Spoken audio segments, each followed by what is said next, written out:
असल्याचा दावा करण्यापूर्वी देवेंद्र फडणवीस, एकनाथ शिंदे आणि अजित पवार यांची महत्त्वपूर्ण बैठक होणार आहे। आज दुपारी 2 वाजता म्हणजे अवघ्या काही क्षणात या बैठकीला सुरुवात होईल। ही बैठक वर्षा निवासस्थानी होणार आहे। या बैठकीत संभाव्य मंत्रिमंडळाच्या खातेवाटपाची चर्चा होणार असल्याचं सूत्रांचं म्हणणं आहे। दिल्लीतून मुंबईत दाखल झालेले अजित पवार देखील या बैठकीला उपस्थित राहणार आहेत। साम टीव्हीवर एक मोठी बातमी आपण बघतोय।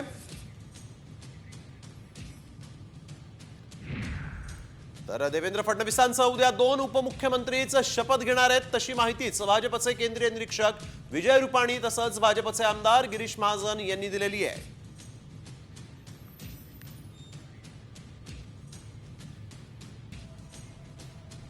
अभी शाम को तय होगा, हाईकमान के साथ चर्चा करेंगे, बाद में फाइनलाइज होगा।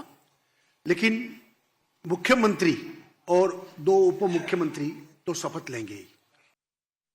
उद्या मला वाटतं अजून तरी 3 लोक म्हणजे 2 उपमुख्यमंत्री 1 मुख्यमंत्री शपथ त्या ठिकाणी घेतील। वरतून काही निर्णय आला, काही निर्णय झालाच तर अजून त्यात वाढ होण्याची शक्यता आहे, पण आतापर्यंत निश्चित 3 लोकांचा शपथविधी हा होणार आहे।